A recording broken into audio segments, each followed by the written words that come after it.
वो तानसेन को तानसेन नहीं कहते थे अकबर, क्या कहते थे? मियां तानसेन। मियां तानसेन, तानसेन हिंदू परिवार में उनका जन्म हुआ था। ब्राह्मण थे वर्ण से। उनका नाम था पंडित तन्ना मिश्र। मिश्र ब्राह्मण थे, पर संगीत का विशेष बोध उनको हो गया और जब बादशाह ने उनके कला पर रीझ कर उनको अपने दरबार में आश्रय दे दिया, तो अब क्या कहें, कहने में बहुत संकोच भी लगता है। कई बार पुराने लोगों ने बड़ी बड़ी गलतियां की।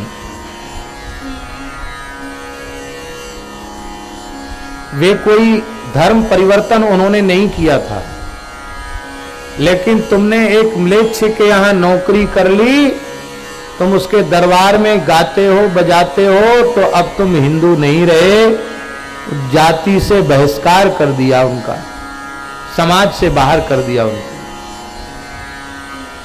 जब समाज से वे परित्यक्त हो गए तो एक मौलवी की 2 शाहजादियों से उनका विवाह करा दिया बादशाह ने।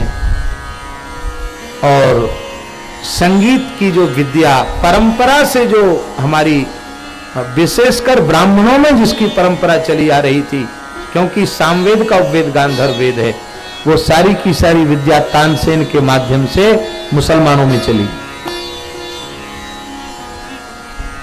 2 लड़के हुए, छोटे बड़े मियाँ छोटे मियाँ। बड़े मियाँ का मल्हार छोटे का मल्हार, ऐसा है ना, बड़े मियाँ की तोड़ी छोटे की तोड़ी, वो सब उनके पुत्र हुए।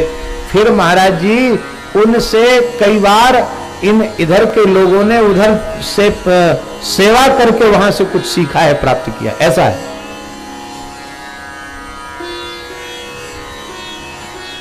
हम कोई यह नहीं कहना चाहते हैं कि यवन कुल में कोई उत्पन्न है और संगीत का बहुत बड़ा मर्मज्ञ है तो उसके प्रति हमारी भेद दृष्टि या अनादर की दृष्टि, ये हम नहीं कहना चाहते।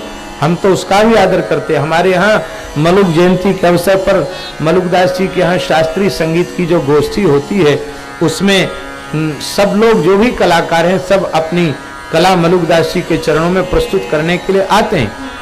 हम सबका आदर करते हैं। और हमारे मलुक पीठ का जो संगीत विद्यालय है, उसमें एक पढ़ाने वाले रसखान जी के ही खानदान के हैं, बहुत बढ़िया तबला और बहुत बढ़िया वो संगीत के विशेषज्ञ हैं, ऐसा नहीं है। लेकिन हम ये बात कह रहे हैं कि हमारी अपनी जो विधा थी वो विधा चली गई। कला का, विद्या का आदर सर्वत्र होना चाहिए।